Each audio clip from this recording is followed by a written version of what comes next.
Hello everyone, welcome back to the channel. In today's video, the focus will be on a question many people have asked. How do companies like BlackRock, which do not manufacture physical products or sell traditional goods, actually earn revenue? This video will break down their business model, explain how they generate income, and describe how their corporate structure helps optimize taxes in a completely legal way. In this video, the entire operation of firms like BlackRock will be unpacked. These are massive asset management companies that control trillions of dollars, yet they do not run factories, they do not produce consumer goods, and they do not sell technology hardware.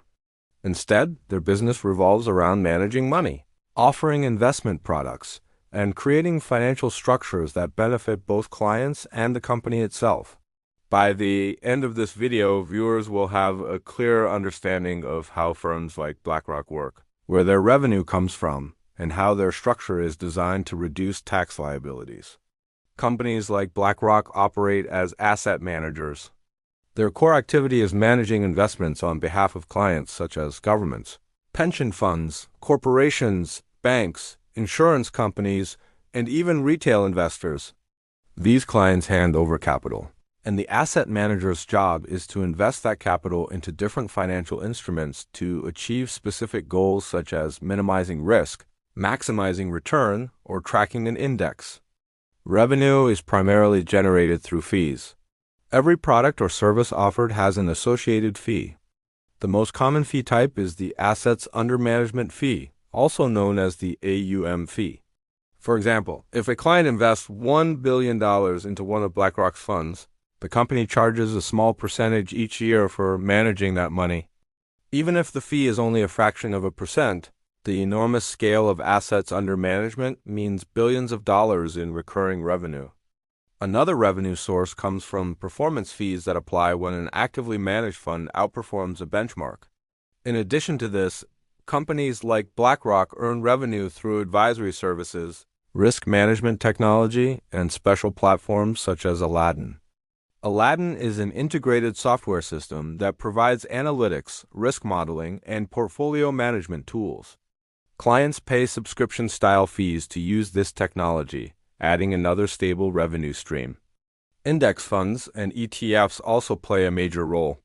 BlackRock is the creator of iShares, one of the largest ETF families in the world. These ETFs charge small expense ratios, and because millions of people invest in them globally, the company earns consistent income from these products every single year. The model is highly scalable because once a fund is created, the incremental cost of adding new investors is extremely low, meaning profit margins increase with scale. Large asset management companies use complex organizational structures to minimize taxes legally. These firms usually operate through multiple subsidiaries spread across different jurisdictions. Each subsidiary handles a specific part of the business, such as fund management, advisory services, technology licensing, or international operations. One of the reasons these companies use fund-based entities is because the funds themselves are often pass-through vehicles. Instead of the management company being taxed on the fund's gains, the gains flow directly to the investors, who then pay taxes based on their own local rules. This structure reduces the tax burden on the firm itself, allowing it to keep operating costs low.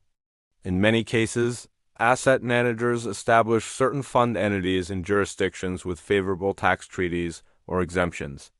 These locations are selected because they allow efficient distribution of earnings to global investors without heavy taxation at the fund level. Meanwhile, the management company charges fees to these funds, and those fees are taxed according to the corporate tax rules in the company's home country. This setup creates a clean separation between investor gains and firm revenue. Technology subsidiaries also contribute to tax efficiency.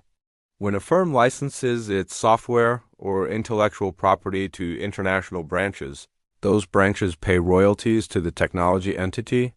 These royalty flows are structured in a way that aligns with international tax conventions, ensuring compliance while reducing double taxation. Finally, the company benefits from economies of scale. As assets under management grow, operational costs do not rise proportionately, which increases profit margins. When combined with an optimized corporate structure, the firm can legally reduce taxable income while maintaining extremely high revenue predictability. That is the complete breakdown of how companies like BlackRock, despite not producing physical goods, generate massive revenue through asset management fees, technology platforms, advisory services, and highly scalable financial products. Their legal tax-efficient structures allow them to operate globally while minimizing costs and maximizing earnings. This financial model has made them some of the most influential organizations in the world. If this explanation helped, consider subscribing for more content on economics, finance, and business models.